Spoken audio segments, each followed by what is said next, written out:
Dan kemudian ini yang bab terakhir adalah klasifikasi area berbahaya atau hazardous area classification. Ini mungkin materinya agak lama ya, karena hazardous area classification ini harus dipahami pelan-pelan, dan salah satu syarat untuk mempelajari atau mengetahui, memahami klasifikasi area berbahaya ini harus paham tentang fire safety itu sendiri.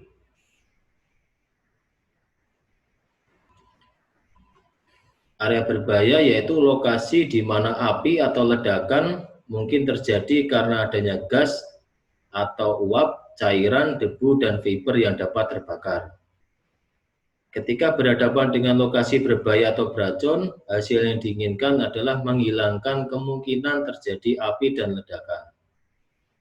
Kemungkinan terjadi api dan ledakan adalah karena tersedianya ketiga elemen dalam segitiga api, pemicu terjadinya api dalam waktu yang bersamaan.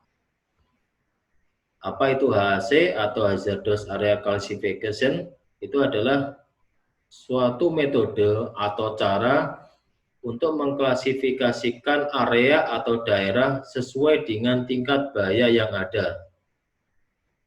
Sedangkan hazardous area sendiri dapat didefinisikan sebagai area di mana bahaya kebakaran dan ledakan dapat terjadi dikarenakan adanya yang pertama adalah flammable gas atau gas yang mudah terbakar.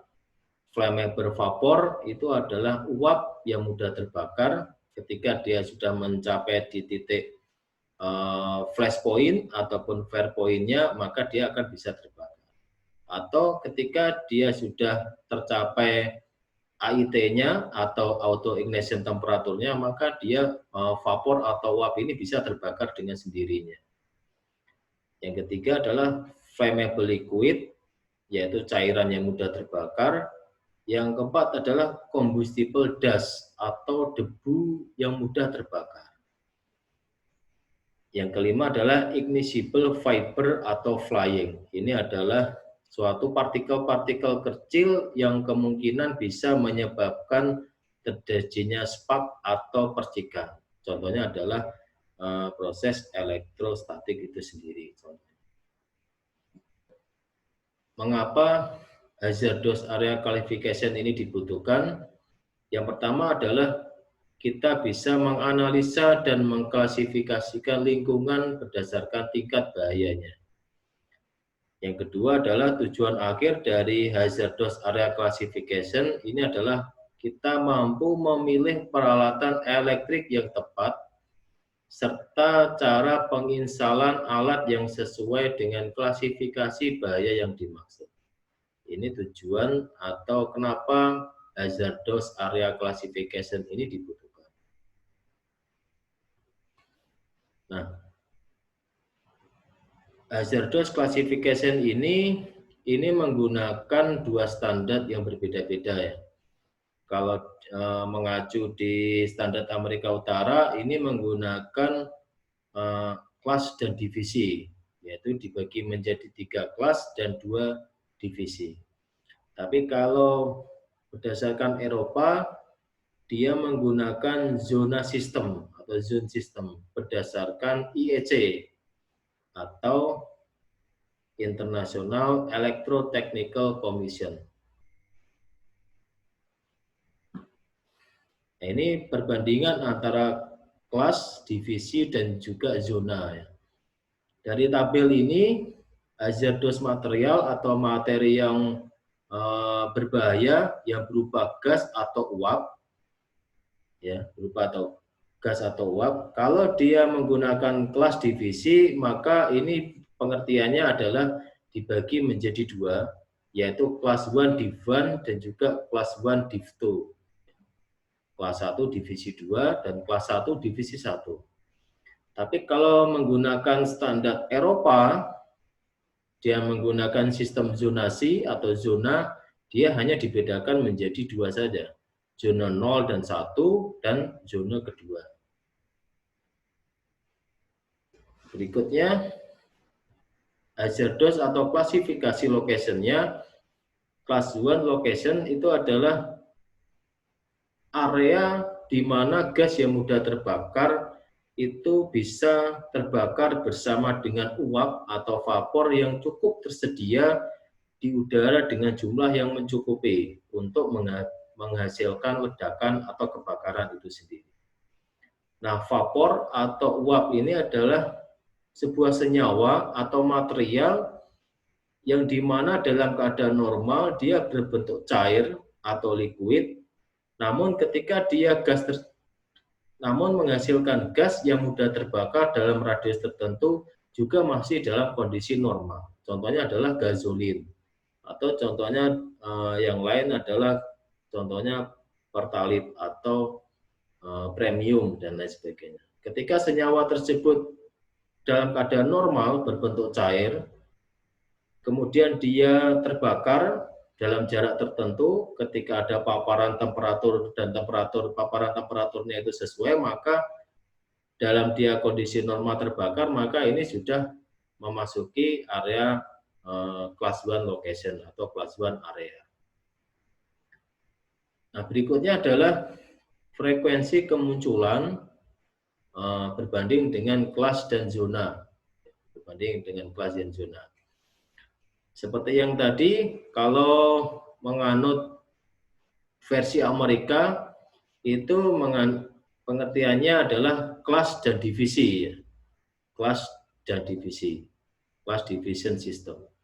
Nah, ketika potensi kemunculannya, frekuensi kemunculan dari uap atau gas atau sesuatu yang mudah terbakar itu, ketika dia frekuensinya adalah frekuensi munculnya secara terus-menerus ataupun secara intermittent tetapi mengalami periodical tertentu, maka ini masuknya ke kelas 1 divan. Contohnya bagaimana, Pak? Contohnya peralatan-peralatan listrik ketika berada di rig pemboran, contohnya itu standar di peralatannya atau standar di lampunya dia harus menganut harus ada tertulis kelas 1 divan.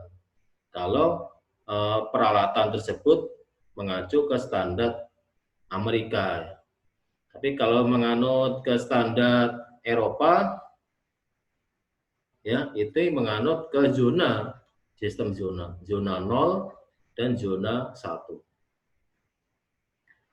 Terus jika frekuensi kemunculannya itu adalah kondisi abnormal, ya kondisi abnormal atau kondisi abnormal ini adalah kondisi yang sangat jarang terjadi, maka ketika menganut aturan di Eropa, ya menganut di aturan Eropa, maka mengandung zona. Tapi kalau di Amerika mengandung kelas dan divisi.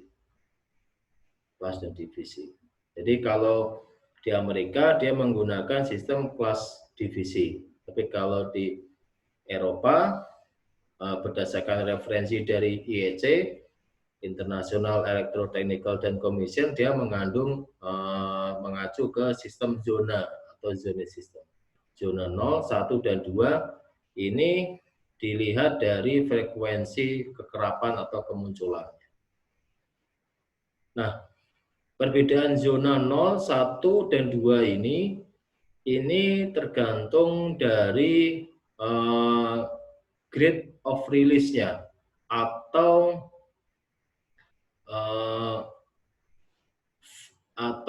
istilahnya ukuran dari partikel ataupun sesuatu yang menyebabkan dia terbakar. Kalau partikelnya berupa zat uap atau vapor, ketika dia kemunculannya kurang dari 10 jam per tahun, maka dia masuknya ke zona 2. Zona 2. Seperti itu. Terus bagaimana Pak pengukurannya, apa-apa yang dari yang menyebabkan tadi seperti ini, flammable gas, flammable vapor, flammable liquid, dan combustible dust ini pengukurannya dari mana? Maka pengukurannya bisa menggunakan peralatan-peralatan yang sudah ada atau sudah standar mengenai industrial hygiene itu sendiri. Industrial occupational. Contohnya apa? Pemakaian dengan gas detektor atau pengambilan sampel udara dan lain sebagainya. Nah, ini pengertian kelas 1, kelas 2, dan kelas T. Kelas 1 standar Amerika itu adalah uap atau gas yang dapat terbakar yang berupa vapor atau gas. Dan kelas 2 itu adalah debu yang dapat terbakar atau combustible dust. Dan kelas 3 itu adalah vapor atau partikel yang tersuspensi dalam udara yang mudah terbakar. Ini adalah perbedaan antara kelas 1, kelas 2, dan juga kelas 3. Berikutnya adalah divisi 1 dan divisi 2. Divisi 1 ini mengidentifikasi lokasi di mana terdapat resiko besar atau resiko menengah. Nah, kategori resiko besar atau resiko menengah ini tergantung dari penilaian bahaya di tempat itu sendiri. Nah, divisi 1 ini dalam kondisi operasi normal atau normal operating condition. Maksudnya bagaimana? Kondisi operasi normal artinya kegiatan itu masih berlangsung, tidak vakum ataupun tidak ada dalam kegiatan. Berikutnya divisi 2, ini adalah mengidentifikasi bahwa risiko kecil namun tetap ada. Jika risiko benar-benar rendah atau tidak ada sama sekali, maka tidak diklasifikasikan atau menjadi tidak ada. Divisi 3 juga tidak ada. Nah, divisi 2 ini dalam kondisi operasi yang tidak normal atau abnormal operating condition.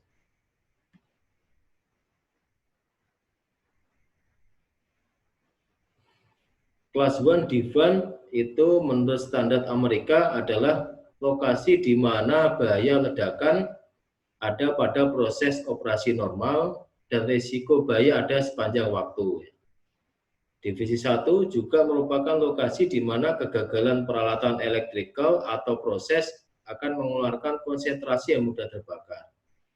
Atau kegagalan itu akan menyebabkan peralatan elektrik menjadi sumber percikan yang mampu menghasilkan ledakan. Ini berikutnya, kelas 1 DIVAN ini lokasi di mana konsentrasi bahan yang mudah terbakar atau uap tadi tidak muncul pada keadaan normal operasi. Contohnya bagaimana? Contohnya adalah pemeriksaan bahan bakar atau pembuatan api terbuka dengan jarak minimal jarak adalah 100 meter dari well atau dari sumur. Itu contohnya. Nanti kita akan tunjukkan bagaimana pembagian hazardous area classification. Divisi 2 juga merupakan lokasi yang berbatasan langsung dengan divisi 1 namun tanpa pembatas atau ventilasi yang memadai. Ini zona, ini kalau mengacu ke standar Eropa ya. Zona 0 artinya adalah daerah tersebut secara terus-menerus terdapat udara yang berbahaya.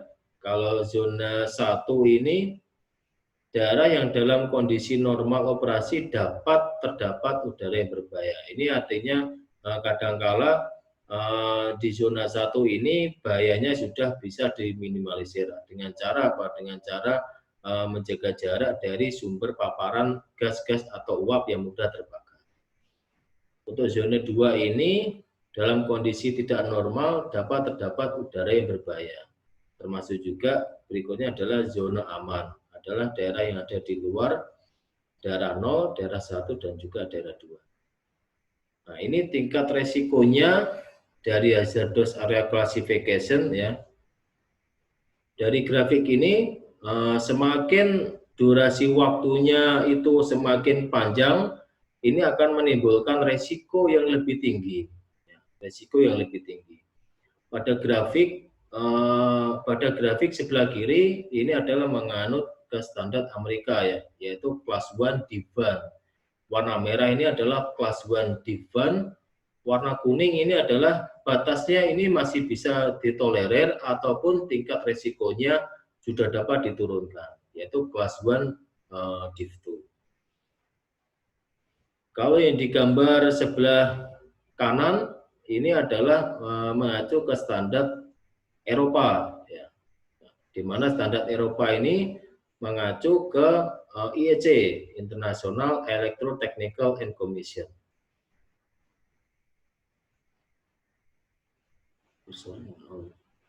Oke, berikutnya, nah ini kalau zona 1, ya, zona 1 ini paparannya masih lebih dikendalikan daripada ke zona 0. Kalau zona 0 ini resikonya lebih tinggi.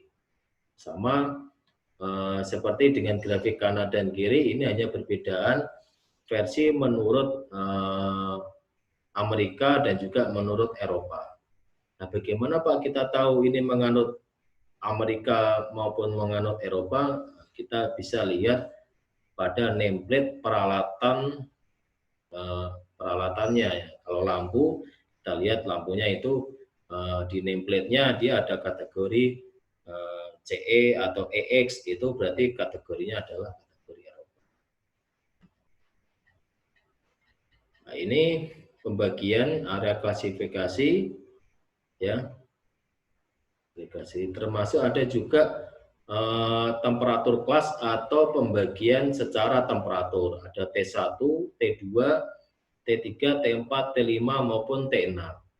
Nah, makanya ketika kita melihat template pada peralatan-peralatan mekanik maupun peralatan elektrik, ini adalah arti dari simbol-simbolnya. Kalau di situ tertulis T5, berarti maksudnya peralatan tersebut hanya mampu terpapar jika ada temperatur yang mencapai hanya 100 derajat Celcius. Bagaimana Pak kalau dia terpapar melebihi 100 derajat Celcius, maka dia akan ikut terbakar. Itu contoh dari pembagian temperatur kelasnya. Termasuk juga IP atau English Protection Code-nya. Kalau English Protection atau IP ini lebih mengacu ke enclosure atau peralatan, kotak peralatannya. Contohnya bagaimana Pak? Contohnya adalah junction box atau wiring box. Itu jika terdapat kode IP misalnya 67, maka artinya adalah kode huruf pertama itu proteksi terhadap solid bodies atau proteksi terhadap benda padat. Ya, benda padat. Kalau kata yang kedua, huruf angka yang kedua itu proteksi terhadap cairan. Kalau IP 67 artinya berarti dia tahan pada benda-benda padat yang berubah debu yang sangat kecil, tight, ya. Dan kemudian yang ke IP 67 temporary immersion artinya dia hanya bisa terkena percikan air saja atau percikan sekuit gitu. Lebih bagus lagi adalah IP misalnya 69. IP 69 berarti yang kesembilannya dia mampu menahan tekanan tinggi water jet atau semprotan air dengan tekanan yang tinggi. Itu contohnya. Sama seperti di handphone kita itu ada kategori IP-nya ya. Kalau kita lebih jeli atau ketika kita lihat di spesifikasi teknis dari HP tersebut. Itu contoh atau pengertian bagaimana cara membaca IP atau English Protection. IP atau English Protection IP code ini mengacu ke IEC tadi ya, International Electrotechnical Commission. Maaf Pak, izin mengingatkan jika waktunya tersisa 5 menit lagi. Oh, tinggal 5 menit lagi. Iya Pak. Oke, baik. Bentar. Nah ini seperti yang saya jelaskan tadi, IP code atau English Protection, kalau angka pertama proteksi terhadap benda padat, Yang kedua adalah angka kedua proteksi terhadap air atau liquid. Nah, ini contohnya. Ini bagaimana cara membaca IP code ya, ingress protection. Angka pertama ini terhadap kontak atau proteksi benda padat. Angka kedua ini terhadap proteksi liquid atau water atau air. Dan kemudian ini C atau S ini adalah sifatnya opsional. Sifatnya opsional. Ini contoh bagaimana cara membaca IP code atau ingress protection code.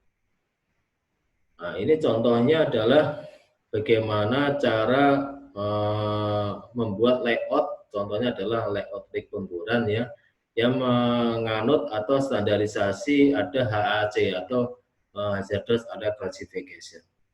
Nah, di sini ada kategori red zone dan juga color kuning ya, color kuning. Jadi ini ada juga jarak tertentu ya, dari jarak tertentu dari sumur ketika ada harus full tank. Ini full tanknya adalah minimal adalah 20 meter dari 20 meter dari sini. 20 dari sini ke sini adalah sekitaran 80 meter. Jadi dari center well ke full tank itu minimal adalah jaraknya 100 meter. Mungkin itu yang bisa dijadikan contoh ketika akan membuat analisa hazardous area classification. Ini mungkin ada contoh video tapi agak lama ya. Oke, baik. Yang berikutnya adalah selalu ada waktu untuk melakukan talk safety, lakukan dan kaji ulang potensi bahaya meskipun pekerjaan itu sudah biasa dilakukan. Dan ingat, selalu ada waktu untuk berpikir dan bertindak selamat. Jadi apapun pekerjaan yang sedang kita buru-buru kita lakukan, pastikan kita ada waktu untuk melakukan talk safety. Tidak harus secara formal seperti ini, ya, baris rapi seperti ini, tidak harus formal seperti ini. Bisa kita sambil coffee time ataupun sambil ngobrol-ngobrol sebentar melakukan perencanaan dan juga kaji ulang terhadap potensi bahaya itu sendiri. Oke, terima kasih dan mungkin jika diizinkan sampai jumpa di sesi berikutnya tentang materi gas detektor. Demikian materi malam ini yang bisa saya sampaikan. Kurang lebihnya mohon maaf. Assalamualaikum warahmatullahi wabarakatuh. Baik, dibuka satu sesi pertanyaan lagi. Oh, silakan. Peserta jika ingin bertanya, bisa raise hand ataupun menuliskan di room chat.